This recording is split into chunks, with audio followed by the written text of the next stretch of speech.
311 अरब रुपए आप की गवर्नमेंट ने लगाने हैं इंफ्रास्ट्रक्चर पर एनर्जी सेक्टर में, इज दैट करेक्ट? जी जी ठीक है, कितने लगा चुके हैं आप लोग? नहीं, ये आप कौन से एनर्जी सेक्टर की टोटल ओवरऑल पेट्रोलियम की बात कर रहे हैं कि पावर की बात कर रहे हैं? ओवरऑल इंफ्रास्ट्रक्चर ओवरऑल से क्या मुराद है? आपने इंफ्रास्ट्रक्चर पे कितना पैसा लगाना है अपनी मिनिस्ट्री को बता दें। हमने 111 अरब रुपया मजीद अगले 3 साल में लगाना है, और मेरा ख्याल है कि 50-60 अरब रुपया हम ट्रांसमिशन सेक्टर पे एनर्जी में लगा चुके हैं।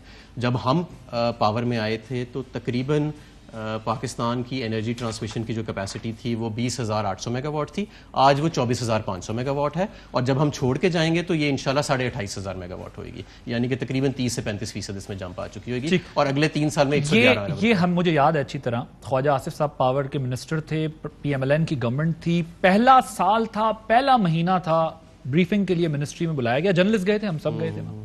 उन्होंने कहा कि जी हमारे सामने जो बड़ा चैलेंज है वो प्रोडक्शन के अलावा एक बड़ा चैलेंज जो है वो ट्रांसमिशन लाइंस का है। जी जी 5 साल उनके क्या हुआ मुझे आप बता दें, पिछले साल पीपल्स पार्टी के, वो बहस होती रहती है, आपके 3 साल ट्रांसमिशन लाइंस पर कितना काम हो चुका है? बिकॉज जो रियल जेन्युइन क्राइसिस है वो ये, और वो कब तक पूरा होगा? मसलन हम ये समझें वो अगले साल, उससे अगले साल 2023 में कब तक ये मसला हल होगा? देखिए ना, मैंने आपको बताया ये लेंथी सब्जेक्ट है, आई नो टाइम लगता है। ये देखिए ना, यही मैं बात कर रहा हूँ ना कि आप, एक अच्छी चीज़ ये है कि आप मुझे जवाब देने का मौका दे रहे हैं, आपका राइट है। कॉम्प्लेक्स इश्यूज होते हैं, अब आप भी शुरू हो जाएं कि जी नहीं इतने अरब का यहाँ से नुकसान हो गया, ये सौदा पहले ले लिया बाद में ले लिया इतने अरब का, तो उसमें डिस्कशन नहीं होती। हम जब आए थे तो मैंने आपके आगे अर्ज की कि 20,800 मेगावाट से ज़्यादा आप पावर ट्रांसमिट नहीं कर सकते थे।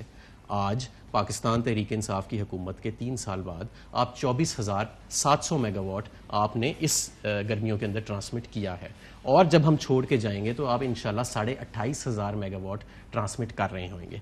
और ये जाहिर है कि ये ओवरनाइट नहीं हुआ या ये वसाइल के बगैर नहीं हुआ, एक मैसिव इन्वेस्टमेंट्स हुई हैं आपके ट्रांसमिशन और डिस्ट्रीब्यूशन नेटवर्क्स के अंदर, जिससे ये मुमकिन हो सका है। ठीक है, सेकंड पॉइंट चलाइएगा जी जनाब।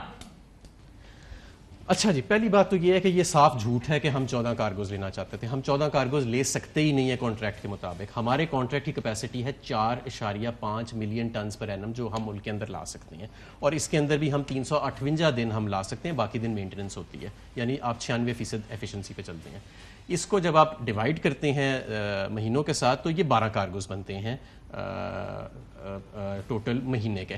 आज तक पाकिस्तान की तारीख में 14 कार्गोज नहीं आए महीने के, और इन्होंने खड़े होकर कह दिया लोगों को कि 14 कार्गोज लाने की कोशिश की दिसंबर में। अब इन्होंने क्यों कहा? ये सिर्फ एक दफा ऐसे हुआ है इस साल पहले कि 13 कार्गोज हमने डॉक कराए RLNG टर्मिनल के साथ, लेकिन वो जो 13वां कार्गो था वो महीने के आखिरी दिनों में बर्थ हुआ और उसकी गैस अगले महीने में फ्लो हुई, तो अगले महीने एक कार्गो कम हो गया, समझे ना आप, उसे हम टर्नओवर कार्गो कहते हैं।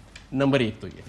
नंबर 2 ये कि 14 कार्गोज ये समझ रहे हैं हम इसलिए लाना चाहते थे क्योंकि इन्होंने क्या सिर्फ ये कैलकुलेशन की कि जी टोटल नंबर ऑफ टेंडर्स इतने थे, जो टर्म कार्गोज इतने आ रहे थे, दोनों को इन्होंने ऐड किया तो इन्होंने फैसला कर लिया कि जी इतने ये 14 नंबर निकलता है। हालांकि जिस वक्त 8 टेंडर्स की हमने फ्लोटेशन की उस वक्त हमें कतर पेट्रोलियम की तरफ से PLL को ये कंफर्मेशन नहीं मिली थी कि आपके ये जो एक्स्ट्रा कार्गोज आ रहे हैं, क्योंकि हमने वो जो नया कॉन्ट्रैक्ट किया है कतर पेट्रोलियम के साथ, उसके हमने 4 कार्गोज पहले ले लिए हैं, हमने जल्दी शुरू करवा लिया है वो कॉन्ट्रैक्ट, उसमें क्लॉज थी एक, वो हमने इन्वोक कर ली और वो मान गए अल्हम्दुलिल्लाह।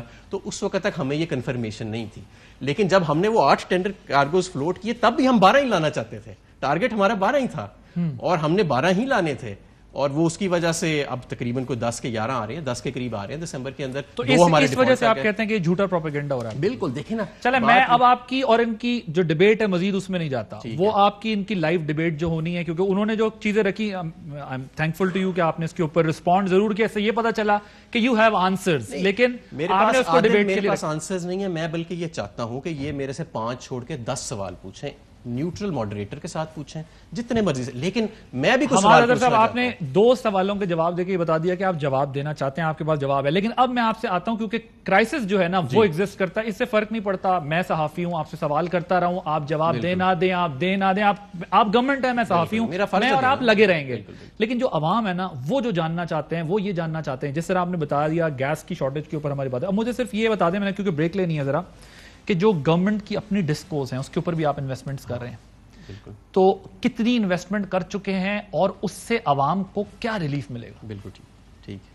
अभी ब्रेक पे जाएंगे, ब्रेक ले लूं मैं पहले? ब्रेक ले लूं। चलें ब्रेक लेते हैं, ब्रेक वापस आएंगे तो आप टोटल सिर्फ इस पर बात होगी कि आवाम जो है ان کو اس کرائسس سے کس طرح نکلنا ہے. پیٹرولیم پرائسز بھی بڑھتی جا رہی ہیں, مہنگائی بڑھتی جا رہی ہے, انفلیشن بڑھی ہے. ایک بریک کے بعد پر جو ہے وہ مزید بات ہوگی.